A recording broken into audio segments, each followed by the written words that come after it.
হাদি ভাই, আপনার পাশে যে মানুষটা বসে আছেন সেই মানুষটাকে আপনি চেনেন নিশ্চয়ই। আমি চিনেছি আপনার সত্য কথা বলতে ওনার ভিডিও যখন আসে তো তখন তো দেখেছিলাম, কিন্তু এরপরে আবার স্মৃতিতে খুব ভালো করে আসে আপনার লাঞ্চ নাটক দিয়ে। বিশেষ করে আপনার লাঞ্চ নাটকটা আমরা শাহবাগে আওয়ামী লীগ নিষিদ্ধের রাত্রিরে আমরাও দেখিয়েছিলাম বড় করে। তো তখন ওই যে রিক্সাওয়ালার যেই পার্টটা, এবং এই পার্টটা যে এই ভাইয়ের থেকে আপনি অনুপ্রাণিত হয়ে নিয়েছিলেন পুরো কনভারসেশনটা, তখন আমি আপনার কাছ থেকে ওই গল্পটা জানি। এবং তারপর তো আমি দেখেছি যে আপনিও বাইকে প্রচুর খুঁজছিলেন। তো আমি আপনাকে স্পেশাল একটা থ্যাঙ্কস দিই যে এখন পর্যন্ত আমি যত শোতে গেছি অথবা যত শোতে আমার সাথে যারা ছিলেন, অনেক শহীদ পরিবার ছিলেন, কিন্তু আজকের দিনটা আমার জন্য আমি মনে করি আমি খুবই আজকে অনার্ড ফিল করতেছি এই জন্য যে একজন রিক্সাওয়ালা, আমরা যে একটা রাজনৈতিক জনগোষ্ঠী গড়ে তুলতে চাই, সে রিক্সাওয়ালা হোক, ভ্যানওয়ালা হোক, কিন্তু সে যে এই রেস্টের মালিক, এই বোধ সম্পন্ন কিছু মানুষ প্রশ্ন করতে পারবে। এবং এই ভাই হচ্ছে সেই ভাই যে তখন রিক্সা বসেই হাসিনাকে সেই প্রশ্নগুলো করতে পেরেছিলেন। এবং আমি তার সাথে আজকে সহ অতিথি, এটা আমার জন্য অত্যন্ত সম্মানের, এবং বিশেষ করে আপনি যে এই ফ্রেমিংটা করলেন তার সাথে আমাকে সুযোগ দিলেন, এটা আপনার জন্য একটা বিশেষ শুকরিয়া। এইটার জন্য আপনাকেও ধন্যবাদ যেভাবে আপনি বললেন। আরেকটা বিষয় হচ্ছে যে আমার কাছে মনে হয় যে আপনি এই বাংলাদেশে তথাকথিত এলিট শ্রেণীর যারা আসলে বা বুদ্ধিজীবী যাদেরকে বলা হয়, যারা আসলে বেশিরভাগ সময় দেশের সঠিক সময়ে দেশের প্রয়োজনে কাজে আসে না, সবসময় শাসকদের বা শোষকদের পক্ষে দাঁড়িয়ে থাকে বেশিরভাগ সময়ই তাদের ব্যক্তিগত স্বাস্থ্য উন্নয়নের জন্য, সেই শ্রেণীর বিরুদ্ধে আপনি কথা বলেন। ইনকলাব মঞ্চ কথা বলে, ওসমান হাদি কথা বলে। তো আমার কাছে মনে হয়েছে যে এই মানুষটাকে আপনার পাশেই সবচেয়ে ভালো মানাবে। তো থ্যাংক ইউ ভাই, আমি থ্যাংক ইউ। এইটাই এর সাথে কথা বলি। হাদি ভাই, আপনি তো শুনলেন তার গল্পটা, ছোট্ট করে বললেন, এই প্রথম উনি বললেন টেলিভিশনে বা অনলাইনে যারা দেখছেন তাদের উদ্দেশ্যে যে কি হয়েছিল তার সাথে। এবং আমি জানি তার সাথে আরও নির্যাতন হয়েছে, উনি সংক্ষেপেই বলেছেন। এখন এই নির্যাতনটা শুধুমাত্র তার ক্ষেত্রে হয় নাই, তার পরিবারও কিন্তু সাফার। হ্যাঁ, এই যে প্রতিটা রাজনৈতিক দলের, বাংলাদেশপন্থী প্রতিটা রাজনৈতিক দলের নেতাকর্মীদেরকে যেভাবে নির্যাতন করা হয়েছে, গুম খুন করা হয়েছে, এটার বিচার প্রক্রিয়া নিয়ে কি আপনি আশাবাদী?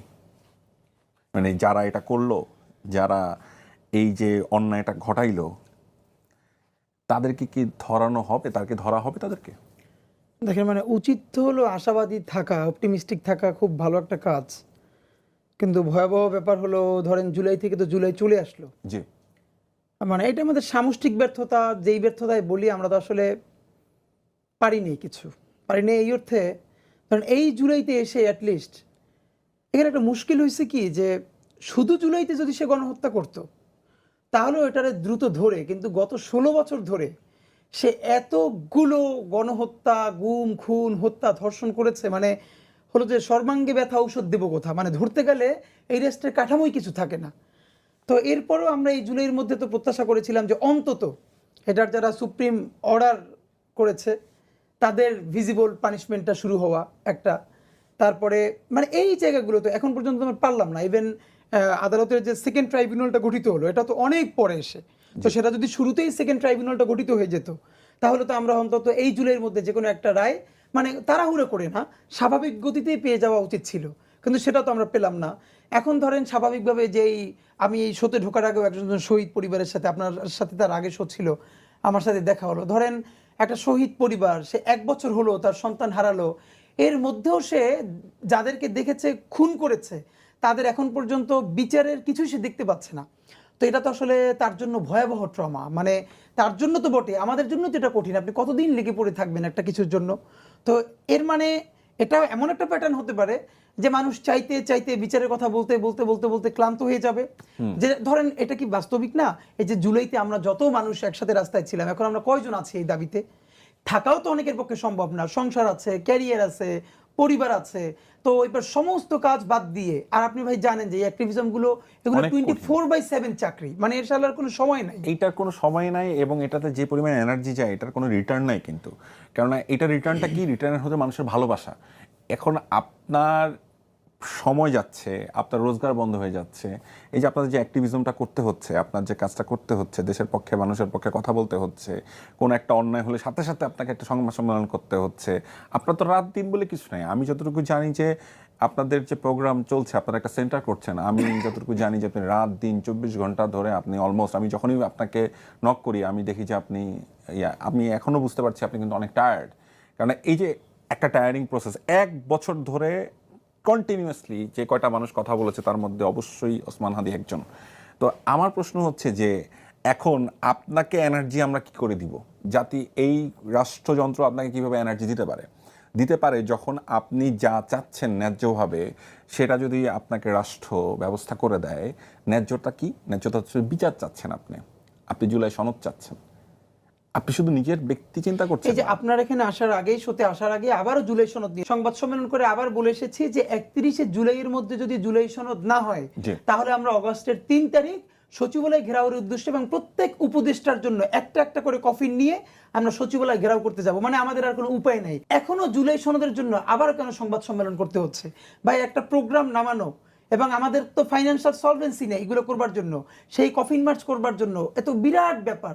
তো আসলে এখন কিভাবে করলে এই ন্যূনতম বিচারটা করে রাষ্ট্র, এটা আমরা আসলে জানি না। আমরা আসলে মানে বলবো কি, এখন আমরা হয়ে গেছি এক ধরনের, আমাদের কোনো উন্মাদি বলে বিশ্বাস করেন। আপনাকে বলি, আমরা তো স্বাভাবিকভাবে ওপেনলি মানুষ মনে করবে সিম্প্যাথি নিতে চাই, এই জন্য বলি কিনা, আমাদের কোর গ্রুপ যেটা ইনকিলাব মঞ্চ, আমাকে হয়তো সবাই সামনে দেখে, আমি এটুকুন দায়িত্ব নিয়ে বলতে পারি যে আমাদের কোর গ্রুপে 31 জন মেম্বার, আমাদের অ্যাকশন কমিটি বাংলাদেশে মানে এরকম বেশি অ্যাক্টিভ, ডেডিকেটেড, সৎ এবং পরিশ্রমী, আমাদের গ্রুপটা খুব ছোট, এরকম সম্ভবত দ্বিতীয় কোনো অর্গানাইজেশন এরকম একটা টিম পায় নাই।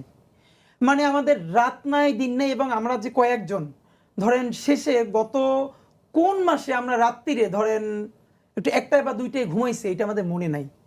মানে ধরেন ফজরের আজান হয়, তারপরে ঘুমাই গিয়া 3 ঘন্টা 3.5 ঘন্টা উঠে, তো এইরকম চলতেছে। এখন আমাদের ক্রাইসিসটা হলো রাষ্ট্রে আমরা যদি ধরেন এই যে আমরা ইনকিলাব কালচারাল সেন্টারটা করছি, আপনিও জানেন, আপনি এবং আমরা সাহায্য চেয়ে পোস্ট দিয়েছিলাম, আপনি শেয়ারও করেছেন। এখন আমরা এটুকুন বুঝি যে এইখানে যে টাকাটা দরকার একটা সেন্টার করবার জন্য, তা আমরা যদি বিভিন্ন অফিসে গিয়ে চাই তাহলে এর চেয়ে বেশিও ওঠে। কিন্তু আমি অফিসিয়ালি কারো কাছে অ্যাপ্রোচ করলে এই যে আমরা সত্য কথাটা সাহস নিয়ে বলতে চাই, এইটা আমরা বলতে পারবো না, কারণ এই গাছটা আমাদের থাকবে না। কিন্তু মানুষ সবাই কি চায় জানেন? এটা আমরা একদম খুব করে বলেছি যে আমাদের পরিণতি কি হবে আমরা জানি। আমরা এই যে সত্য কথা বলবার চেষ্টা করি, সাহস নিয়ে বলবার চেষ্টা করি, এই জন্য মানুষ আমাদেরকে প্রচুর ভালোবাসবে, দেখলে আদর করবে, দোয়া করবে, কিন্তু আমাদের পকেটে লিটারারি রিক্সা ভাড়াটাও থাকবে না, আমাদের সেই অবস্থা হবে। এখন এই জীবনটাকে আমরা মেনে নিয়েছি। এখন ধরেন আমার যেটা কষ্ট হয় কি জানেন, আমি আমার জীবনটাকে এভাবে ধরেন যেভাবে হোক আমি মেনে নিলাম, আমাকে আমার পরিবার প্রচুর সাপোর্ট করে, আমার পুরো ভাই বোন, আমার ওয়াইফ ধরেন, কিন্তু আমার সাথে এই যে আরো 29 জন বা 30 জন যারা সমানে জীবনের ঝুঁকি নিল, তাদের লাইফে তো আমি কোনো কন্ট্রিবিউট করতে পারতেছি না। তাদের ক্যারিয়ার চলে গেছে, টিউশন চলে গেছে। আপনার কি মনে হয় ভাই আমি একটা প্রোগ্রাম আমি চাইলেই হয়? এই যে 31 জন মানুষ রাত্রির 2টা নাই 3টা নাই, এবং আজকে ভাই আপনাকে বলি, কথাগুলো কোথাও বলি নাই, আজ পর্যন্ত ইনকিলাব মঞ্চের কিন্তু কোনো অফিস নাই। দেশের মানুষ অনেক মনে করে যে আমাদের বিরাট ক্যাপাসিটি, আপনাদের রাস্তা অফিস, এবং যখন দিনে করি সব রাস্তা শাহবাগের রাস্তায় বসে, আর আমাদের তেমন অনেক হয় যে রাত্রে আমাদের ঘন্টার পর ঘন্টা কাজের প্ল্যান থাকে, আর সর্বোচ্চ খাবার হচ্ছে 1 কাপ চা আর বনরুটি আর চা। তা আমার বাসাটা ভাই ছাদে, মানে টপ ফ্লোরে, তার বাকিটা অর্ধেক হলো ছাদ। ওইখানে বড় একটা ত্রিপল কেনা আছে, আমাদের 25-30 জন বসতে পারে। তো এমন অনেক রাত্রির গেছে, রাত্রির 12টায় ছাদে মিটিং শুরু করছি আমরা 15-20 জন আমাদের অ্যাকশন কমিটির। যখন মিটিং শেষ হয় তখন বাজে রাত 3টা। তো তখন মা আবার ভাত রান্না করছে ওদের সবার জন্য, 15 জন 16 জন সবাই ভাত খেয়ে ছাদে শুয়ে রয়েছি, ফজরের আজান দিছে, তারপরে নেমে বাসায় দিচ্ছে। এরকম আমাদের অগণিত দিন। কিন্তু ভালো লাগাটা কি জানেন, আমাদের এই একটা ছেলে একটা মেয়ে, এইটা নিয়ে জীবনে কারো আফসোস নাই যে আমাদের মাথায় বালিশ। মানে এখন আমি তো চাইলে রুমে গিয়ে শুইতে পারি, ওরা আমারে বলে, কিন্তু আমার মনে হয় ওরা 10 জন শুয়ে আছে, ওদের সাথে শুয়ে থাকতে পারাটাই আমাদের জন্য আনন্দের। এই জন্য আমরা যেটা ওই যে এমন অবস্থা হবে যে কারো কাছ থেকে টাকাটাও নেওয়া যাবে না, নিলে ওই গাছটা থাকবে না, আবার টাকা ছাড়া তো চলাও যাচ্ছে না।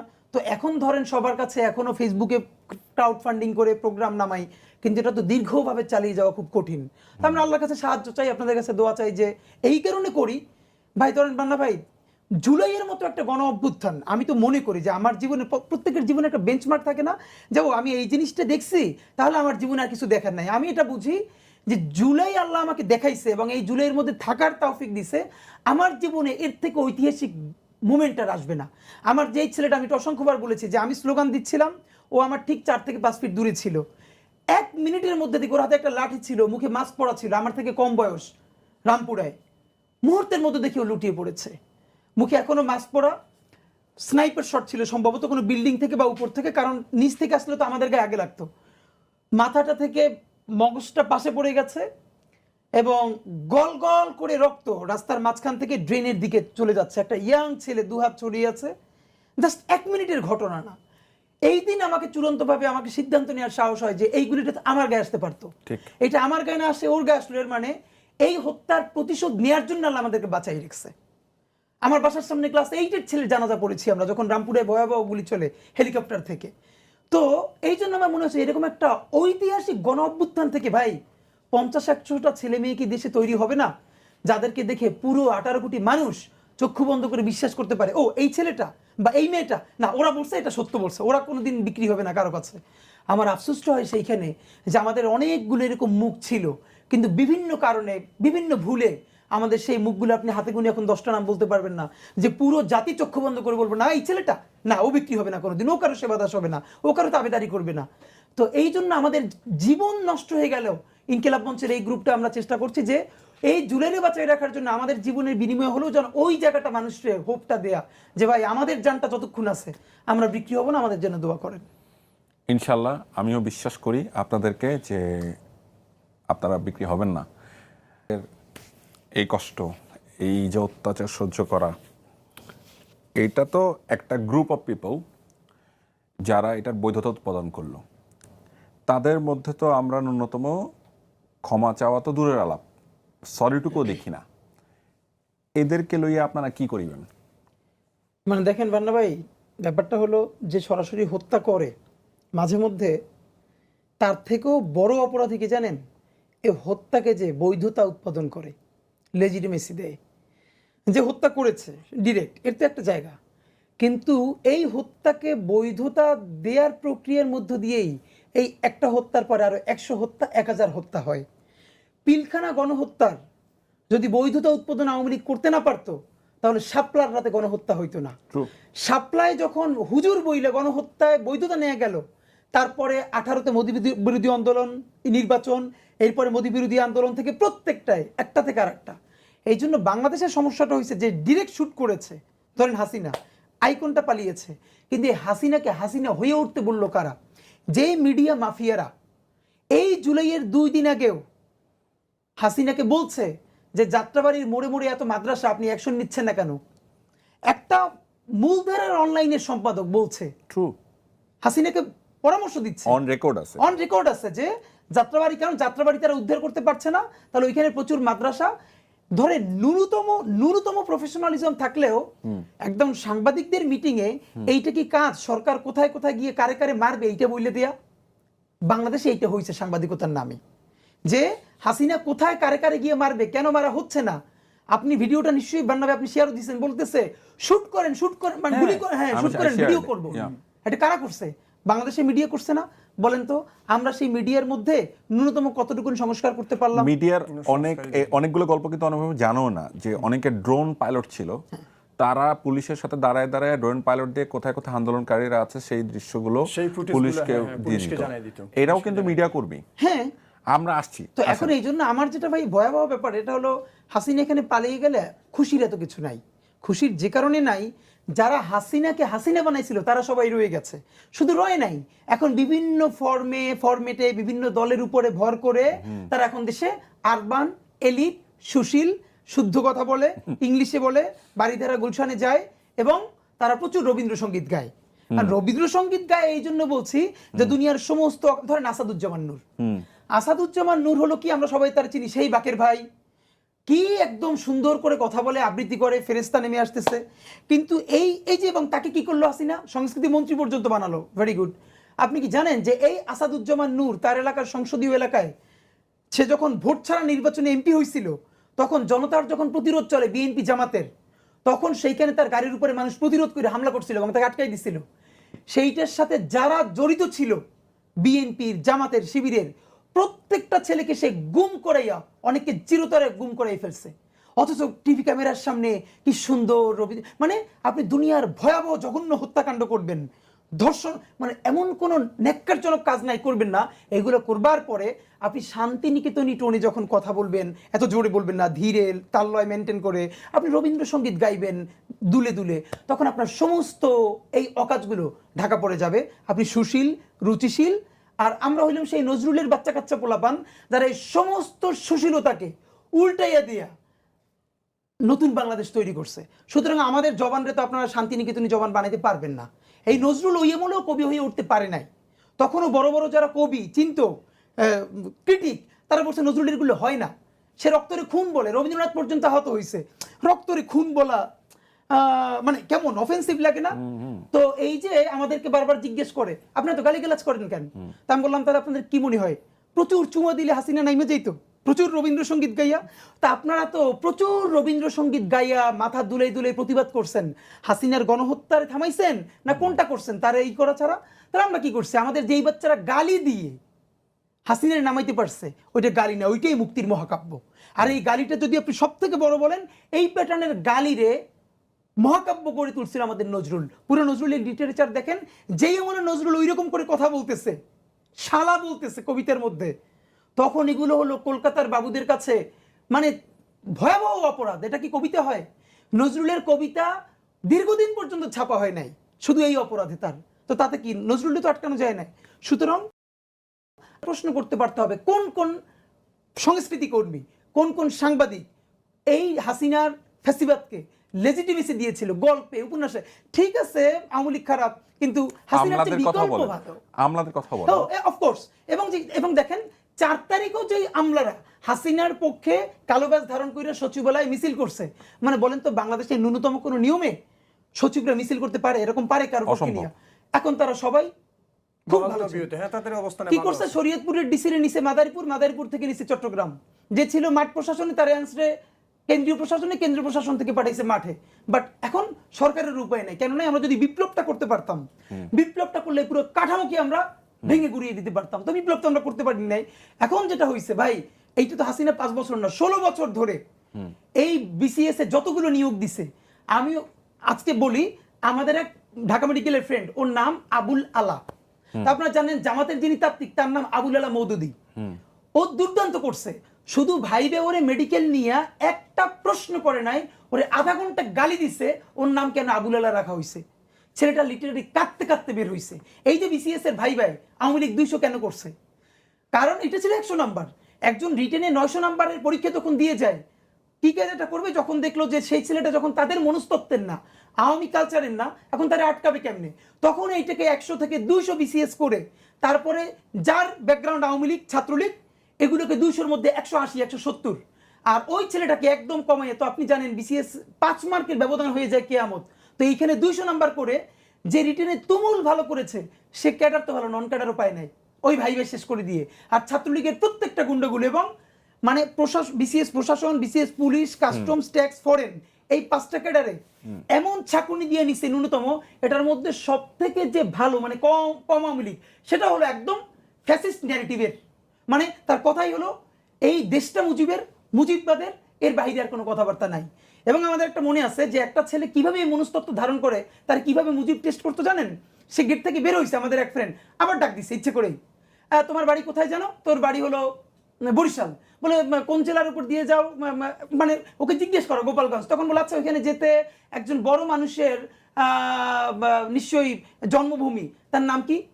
তো ও বলছিল বঙ্গবন্ধু শেখ মুজিবুর রহমান। তো উঠে একজন বলছে এই যে জাতির জনক বলে নেয়, মানে কিছু না, ব্যাপারটা হলো আপনি পুরো নামটা হইলো 1000 বছরের শ্রেষ্ঠ বাঙালি জাতির জনক বঙ্গবন্ধু শেখ মুজিবুর রহমান। শেখ মুজিবের বাপে যদি বেঁচে থাকতো আর সেও যদি শেখ মুজিব কইতো, তাহলে এই মনে তার গুলি করে মারা হইতো।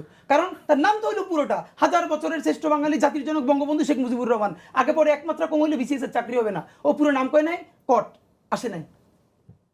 এটা বললাম একটা। আমি 100 ইন্টারভিউ বলতে পারবো আমাদের বন্ধুদের, আমাদের বড় ভাইদের, তাদের সাথে বিসিএস এর ভাইবা বডি করেছে। এত কথা কেন বললাম? 16 বছরে বিসিএস এ আপনি ছেকে যে 15 বছর আগে অ্যাসিস্ট্যান্ট কমিশনার হয়ে ঢুকছে, সে এখন মিনিমাম ডিসি বা আরো উপরে। তো ঘুরে ফিরে তো এইগুলোই। আপনি এখন তো ভাই আজকেই একটা বিসিএস দিয়া একটা ছেলের প্রশাসন কাটারে নিয়ে তারে তো আর সচিব বানাইতে পারবেন না, ডিসিও বানাইতে পারবেন না, ইউনো বানাইতে পারবেন না। তো এই পুরো কাঠামোর মধ্যে যে আমলাগুলো আছে, যে পুলিশগুলো আছে, এগুলো তো সবই হলো আওয়ামী লীগের সেই ফিল্টারিং থেকে পাশ করা ছেলে মেয়ে। তা আপনি এই কাঠামো দিয়া, এই আমলা, এই পুলিশ, এই প্রজাতন্ত্র, এই কর্মচারীদের দিয়া আপনি কিসের নতুন বাংলাদেশ বানাবেন? বরং উচিত ছিল আইসাই ওদেরকে প্রথম ধরা, প্রথম প্রত্যেকটা আমলাকে আনছে 3 মাস, যে মনে হয় চাকরিতে আমরা অনেকের শুনছি, আমার বাসার 2টি বিল্ডিং পরে একজন আমলা আছে সচিবালয়, আগে ছিল একটা জেলায় উপজেলায় ইউনো, তারপরে মাঠ প্রশাসন থেকে কেন্দ্রীয় প্রশাসন আসছে। জুলাইয়ের আগে দেখতাম যে পুরো এলাকায় তার গাড়ি, এই মানে বিরাট একটা বহর টহর নিয়ে চলতো। জুলাইয়ের পর থেকে দেখি চুপচাপ, বাসা থেকে বের হয় না। মানে আমলারা প্রত্যেকে জানে তো তাদের, যারা ভোট নাই করে দিছে, দিনের ভোট রাতে করছে, অকাজগুলো করছে, তাদের সব প্রমাণ আছে না? এরা ছিল ভয়ে যে এদের কারো চাকরি থাকবে না। এই সরকারের সব থেকে বড় ব্যর্থতা, 3 মাসের মধ্যে আমলাদেরকে ধরতেও পারে না, গ্রেপ্তার করতে পারে না, বিচারও করতে পারে না। ফলে কি হয়েছে? 3 মাস পর তারা দেখে না তাদের তো চাকরি টাকরি যায় না, উল্টো তারা এখন সরকারের দৌড়ানো শুরু করছে যে সরকার তাদের বিরুদ্ধে অ্যাকশন নিলেই তারা কর্মবিরতি, এই কলম বিরতি, চাকরি করবে না। তো আপনি তো পারেন না কিছু করতে। আমরা এখন এইখানে যেটা আমাদের জাতিগত ভুল হয়েছে, এক্ষেত্রে আমি বিএনপিকে শত ভালোবাসি তাদের ওই কন্ট্রিবিউশনের জায়গায়, কিন্তু যে সমালোচনাটা করি এই দায়টা বিএনপির নেওয়া উচিত ছিল, জাতীয় সরকারের রাজি হওয়া উচিত ছিল। বিএনপি যদি রাজি হয়ে যেত, আজকে যদি একটা জাতীয় সরকার হতো, বিএনপি থাকতো, জামাত থাকতো, ছাত্র প্রতিনিধি থাকতো, 2টা বছর যদি বাংলাদেশে একটা জাতীয় সরকার করা যাইতো, এইটাই তো ইতিহাসের শ্রেষ্ঠ সরকার এবং হয়তো সব থেকে শক্তিশালী সরকার। এই আমলা বদমাইশগুলো, পুলিশগুলোরে পিটিয়ে পাছালাল করে দেওয়া যাইতো এবং নতুন বাংলাদেশ নির্মাণের একটা বুনিয়াদ তৈরি হয়ে যেত। আমরা তো পারিনি, এটা আমাদের কালেকটিভ ফেলিওর। এই জন্য তো আমরা বলি এখন বিপ্লবের আর একটা ফেজে আছে, আবার আমাদের বিপ্লব করতে হবে। ওকে, এটা একটা ভালো কথা বলছেন যে বিপ্লবের আরেকটা ফেজ আছে। বিপ্লব তো একটা মানে চলমান প্রক্রিয়া, এটা তো আসলে থামে না কখনো, ঠিক তো? এখন প্রশ্নটা হচ্ছে আপনার কাছেই, সাধারণভাবে আমি আপনার কাছে আসছি। হ্যাঁ, আপনার কাছে আরেকটা প্রশ্ন এটার মাধ্যমে, ধরেন আপনি যে কালচারাল ফ্যাসিজমের কথা বললেন, হ্যাঁ, আমলাতান্ত্রিক জটিলতার কথা বললেন, এই যে এরা তো আসলে বেসিক্যালি বাংলাদেশের সার্বভৌমত্বের জন্য থ্রেট সবসময়, তাই না? কেননা তারা তো আসলে সবসময় বিদেশি শক্তির পারপাসই সার্ভ করে আসছেন। ওই যে আপনি যে বললেন শান্তিনিকেতনী যে ব্যাপারটা, শান্তিনিকেতন তো আসলে আমার দেশের কিছু না। হ্যাঁ, এটা তাই তো, শান্তিনিকেতন কি আমার দেশের? বাংলাদেশ না, আমার দেশের তো আসলে অনেক সুন্দর কালচার আছে, আমাদের দেশের লালন আছে। আপনারা শুধু একটা কথা বলি, নাম বললে এটা অনেক খারাপ লাগবে। এটার আমরা বরিশালের ভাষা বলি খয়রাইত্যে মানসিকতা। হ্যাঁ, জি, বাংলাদেশে এই আওয়ামী ফ্যাসিবাদের যারা উপকার পেয়ে পেয়ে স্টার হয়েছে নিজেদেরকে, কি পরিমাণ খয়রাইত্যে মানসিকতার প্রমাণ হইল। আপনি দেখবেন কলকাতা থেকে বাংলাদেশে কাজ করতে অনেক অ্যাক্টর অ্যাক্ট্রেস আসে না, দেখেন তো যে 3 মাস 6 মাস থাকলেও ওদের বাংলাটা কি ঢাকার অ্যাকসেন্টের বাংলা হয় কিনা? না, ওরা ওদের জায়গায় খুবই ন্যাচারাল, ওদের মতো করে বলে। ওমা সারা জীবন রয়েছে ঢাকায়, বাংলাদেশে কলকাতায় একটা সিনেমা করতে গেছে, মাত্র রয়েছে 2 মাস, এরপরে ঢাকায় এসে প্রোগ্রামে দেখি কলকাতার অ্যাকসেন্টে বাংলা বলে। যা হয়েছে না দাদা বাবু, মানে গদ পড়ে যাচ্ছে। মানে কি পরিমাণ সেবাদাস হলে আসছে না ন্যাচারালি, তারপরে কলকাতার মতো বাংলা বলে বলে ট্রাই করে কলকাতার ফ্লেভার নিয়ে এখানে হাসিনাকে খুশি করার চেষ্টা করছে যে আমার সারা হৃদয় জুড়ে কলকাতা, আমার সারা হৃদয় জুড়ে তাবেদারি, আমার একটু উপরে তুলে ধরো। আচ্ছা, এখন আসেন, এখন এই গভর্নমেন্টের ভেতরেও তো অনেকে ঢুকে গিয়েছেন যাদেরকে আমরা জানি বিভিন্ন সময়ে স্বৈরাচারের পা চাটা মানুষজন। হ্যাঁ আছে তো, অফকোর্স। এখন আপনি তাদেরকে যখন গভর্নমেন্টের অংশ করে ফেলেন, তারা তো ফেরেশতা হওয়ার ট্রাই করবে, কিন্তু তাদের তো ভেতরে আছে মুনাফিকি, আমি যেভাবে বলি। এটা আপনি কিভাবে ট্যাকেল করবেন? আপনাকে কোনো পদ্ধতি জানা আছে এটাকে কিভাবে ট্যাকেল করবেন? না, ট্যাকেলের আপাতত গাইলছের আর কোনো উপায় নাই তো। একটা মূলধারার মিডিয়ায় তো গাইলেনও যায় না, বরং গালিগালাজকে না বলে গাইল বলছে, এইটাই তো একটা বিরাট বিপ্লবের ব্যাপার। ফ্যাক্ট হলো এদেরকে এক্সপোজ করা আস্তে আস্তে। আপনি ভাবেন যে এই সরকার কেন কোনো ড্রাস্টিক ডিসিশন নিতে পারে না? এর কেন জানেন ভাই? আমি এটা 1000বার বলেছি। আপনি বলেন তো বান্না ভাই, যে এই সরকারের যে কজন উপদেষ্টা আছেন, একজনও কি শুধু জুলাই গণ অভ্যুত্থান না, গত 16 বছরের ফ্যাসিবাদের আমলে তারা তাদের সন্তান হারাইছেন, পরিবারের কাউরে হারাইছেন?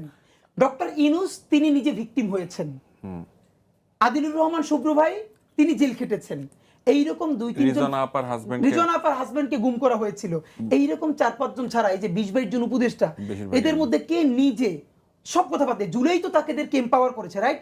বলেন তো জুলাই আন্দোলনের রাস্তায় দেখছেন কয়জন রে? বলেন তো এই যে 20-22 জন উপদেষ্টা, 3-4 জন বাদ দিয়ে, ধরেন আসিফ নজরুল, হ্যাঁ রোল প্লে করেছেন, অন্য 2-3 জন রাস্তা বাদ দেন, মানে একটা কলাম লিখে বা একটা ফেসবুকে পোস্ট, আপনি যেদিন বুঝলেন 3 তারিখ জনতা ঘিরে দাঁড়িয়েছে, 4 তারিখে এসে ফেসবুকে পোস্ট দিলেন, কি রে ভাই? তো এখন ব্যাপার হলো আপনি তাও মিনমিন করে, পুরোপুরি স্ট্রেট না। না, আরো মজার ব্যাপার বলি, আরো হলো এরকম যে এটা ভালো করছো কিন্তু 32 ভাঙিয়ে ভালো করো নাই, তোমার এখন 32 পরিষ্কার করা উচিত। এ কেমন মুজিব বন্ধু না ভাই? 32 কি একটা বাড়ি? তো 32-এর ব্যাপারে আপনার এখনো সফটকর্নার মানে আপনার অন্তর দিয়ে মুজিববাদ বের হইতে পারেন না, আপনি জনতার হইতে পারেন নাই। যেই 32 দিয়ে বাংলাদেশকে নাই করে দেওয়া হয়, এই সিম্বলকে মানুষ আঘাত করেছে। তখনও কিন্তু যখন স্ট্যাটাসটা লেখা হচ্ছে, পোস্টটা দেওয়া হচ্ছে, তখনও কিন্তু আমাদের ভাইদের রক্ত, আমাদের বোনদের রক্ত রাস্তায় লেগে আছে, আমাদের ভাইয়েরা, আমার বোনেরা রাস্তায় কাতরাচ্ছে। হ্যাঁ, তো বলেন এরপরে। তো এই তো এখন ধরেন আপনি নিজে তো তখন 3টা হসপিটালেও যাইতে পারেন নাই, কারো রক্ত ছুঁয়ে দেখতে পারেন নাই। দেখেন আমি একটা কথা বলি ভাই, এই জুলাই আমাদেরকে কি দিচ্ছে, যে যেই ছেলেটা যেই মেয়েটা তার পাশে একজন রে গুলিবিদ্ধ হইতে দেখছে এবং রক্ত ফিনকি দিয়ে বের হইতে দেখছে, এই যে তার মনস্তত্ত্ব, আপনি যদি ধরেন এত হতাশার মধ্যে আমার আসা জায়গায় কোনটা, এই দেশে কোনোদিন কোনোভাবে হাসিনা এবং আওয়ামী লীগ ফিরতে পারবে না, শুধু এক কারণে, আজকে যদি বিএনপি বিক্রি হয়ে যায়, জামাত বিক্রি হয়ে যায়, এনসিপিও বিক্রি হয়ে যায়, তারপর হবে না, হয়তো মধ্যে সাফারিংস হবে। কেন হবে না জানেন? হাজার হাজার ছেলে মেয়ে যারা জীবন দিত নাম ছিল, জীবনটা কোনো মতে বাইতে আছে, সে তার ভাইরে নিজের হাতে লাশটা টাইনে আনছে, এই ছেলে মেয়েগুলো জীবন দেওয়ার জন্যই দাঁড়াই আছে। সুতরাং এদের লাশের উপর দিয়ে আওয়ামী বাণিজ্য বাংলাদেশে চলবে না। তো এই যে কালচারাল, আর ধরেন আমি আজকে আপনারা বলি, আমি জানি না এগুলো কেমন প্রচার হচ্ছে, ভালো প্রচার হলে আমাদের যে সংস্কৃতি মন্ত্রণালয়, এই জুলাইয়ে এখন পর্যন্ত সংস্কৃতি মন্ত্রণালয় পুরো 1 বছরে কতগুলো নতুন কাজ জানতে পারলো জুলাই কেন্দ্রিক। ধরেন আজকে বলি, এই যে নূরজাহান স্বাস্থ্য উপদেষ্টা, ভদ্রমহিলা নিজেই সবসময় একজন পেশেন্ট, ডায়াবেটিক পেশেন্ট, প্রতি ঘন্টায় ঘন্টায় ইনসুলিন নেওয়া লাগে। ওনার এখন বাসায় বসে আল্লাহ বিল্লাহ করার কথা, তসবি পড়ার কথা, নাতিগুলোকে সময় দেওয়ার কথা। ভাই একটা উপদেষ্টা কি চারটিখানি কথা? মানে হাত পা ধরে রেখে দেওয়া লাগবে কি শোপিস ভাই? সে মিডিয়াও আসে না, কিছুই পারে না, তার পিছনে লাগে 6 জন ডাক্তার, সে একজন স্বাস্থ্যমন্ত্রী। শারমিন মুর্শিদ, তিনি পুরো একটা এজেন্ডা নিয়ে এসেছেন। আচ্ছা বলেন, এই যে এখানে মানবাধিকার কমিশনের আঞ্চলিক কার্যালয় যে করতে চাচ্ছে, 19টা দেশে আছে, দেশগুলো কি? ফিলিস্তিন, সিরিয়া, আফ্রিকার 8-10টা যুদ্ধ বিধ্বস্ত দেশ, সিয়েরা লিওন, এরপরে ফিলিস্তিন, সিরিয়া নামটার পাশে বাংলাদেশ নামটা আপনি পড়বেন, এখানে কি একটা গৃহযুদ্ধ হয়েছে? আপনি কোন কারণে? তো আপনি এর আগে তো দরকার ছিল, আপনি করতেন, কিন্তু এর আগে আপনি বিচার করতে পারেন নাই, হাসিনের বিচার করতে পারেন নাই, আওয়ামী লীগগুলোর বিচার করতে পারেন নাই। এখনো তারা ফেসবুকে এসে থ্রেড দেয়, বিভিন্ন জায়গায় জুলাই যোদ্ধাদের উপরে আক্রমণ চালায়, তাদের পুরো প্রপার্টি তাদের হাতে, সম্পদ তাদের হাতে। এই যে আমরা পরশু শুনলাম, এই গতকালকের মাইলস্টোন ট্র্যাজেডি নিয়ে 120 কোটি টাকার উপরে তারা লেনদেন করেছে, মাইলস্টোনের শিক্ষার্থীদের মধ্যে ঢুকাই দিয়া ই করবার জন্য, সাবোটেজ করবার জন্য। আমিও শুনেছি। আচ্ছা, তো মাইলস্টোনে হয়েছে, সচিবালয়ের মধ্যে ঢুকেছে, এই যে বলতেছে দেখেন কি ইতিমধ্যে বলে 150-200 লাশ। তো আমরা বললাম কোত্থেকে ভাই? এখন কি হাসিনার মতো? এখনো তো হিসাব হয় নাই। সরকার এখন পর্যন্ত বলছে আমরা 29 জন পাইছি, আরো 6টা লাশ ডিএনএ স্যাম্পলিং এর জন্য সিআইডি তে আছে, আপনারা আসেন। তার একটা বুথ করছে ভাই, এটা হয়তো সংখ্যা আরো বাড়বে, কারণ ভাই অনেক অসুস্থ বাড়বে, কিন্তু লাশ গুম করতে থেকে আসলে এটা কিন্তু তোমাদের লাশ বাড়লে তোমাদের এত আনন্দ কেন? এইটাই হলো ওদের আনন্দ। মানে মানুষ মৃত্যুর সাথে তোমাদের আনন্দ, 1 বছরও তোমাদের, মানে আল্লাহ রাব্বুল আলামিন আসলে তোমাদেরকে কি দিয়ে বানাইছে? ভাই শুনেন, এটার সোজা ব্যাখ্যা হলো গালিগালাজ তো করা তো গুনাহ, কিন্তু এটা ওই আমি বললে এরপরও বলি যে এরপরও তো যাই হোক, দুনিয়ায় তো এটা বানানো হয়েছে এবং আল্লাহ জান এটা বানানো হয়েছে। সম্ভবত আওয়ামী লীগের গালি ছাড়া কথাই বলা যাবে না, এই জন্য গালিটা ন্যূনতম দুনিয়ায় আছে।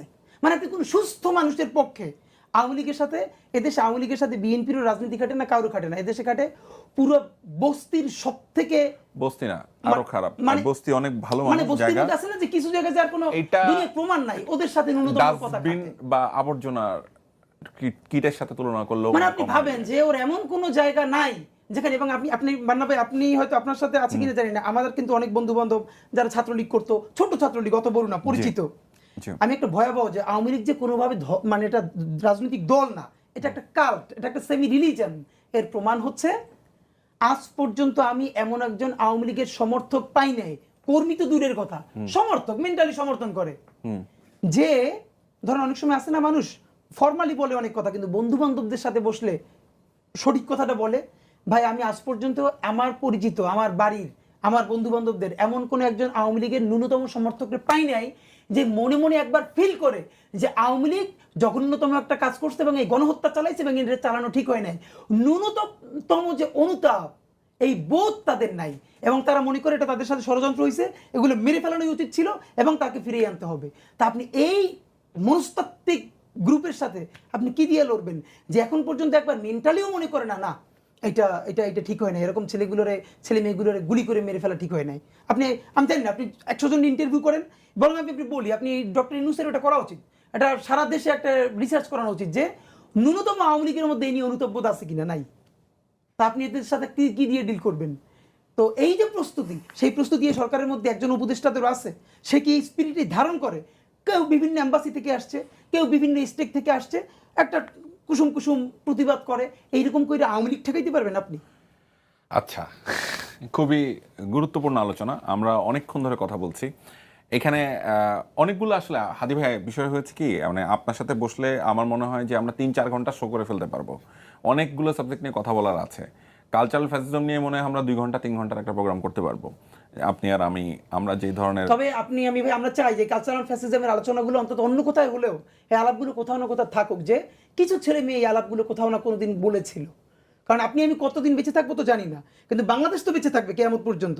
সুতরাং সেই লড়াইটা আমাদের কোনো একটা শব্দ, কোনো একটা কথা যদি আমাদের পরবর্তী প্রজন্মকে স্পার্ক করে, ওটাই আমাদের জীবনের শান্তি। আচ্ছা, লাইন, এটা তো হিস্ট্রি। আপনার আসলে এই লেখাগুলো আসার পেছনে আসলে ইন্সপায়ারেশন কি কাজ করে, যে এই আগুনগুলো কি করে বের হয় আপনার? সবাই তো বলতে পারে, অনেকেই লিখতে তো পারে না। সত্যি কথা কি ভাই, মানে ধরেন মানে কবিতা যে আমি লিখতে পারি, এইটা ধরেন আমি বলি ছোটবেলা থেকে, ভালো আমার বন্ধু বান্ধব জানতো, বা আমি প্রচুর জাতীয় পর্যায়ে ছোটবেলা অনেক ফার্স্ট হয়েছি বিতর্কে, বক্তৃতায়, কবিতা আবৃত্তিতে। কিন্তু কবিতা লিখতে যে পারি এইটা অনার্সের দিকে বিশেষ করে, মানে আমার ভাই 2023-এ একটা কবিতার বই বের হয় বইমেলায়, লাভায় লাল শাক পুবের আকাশ।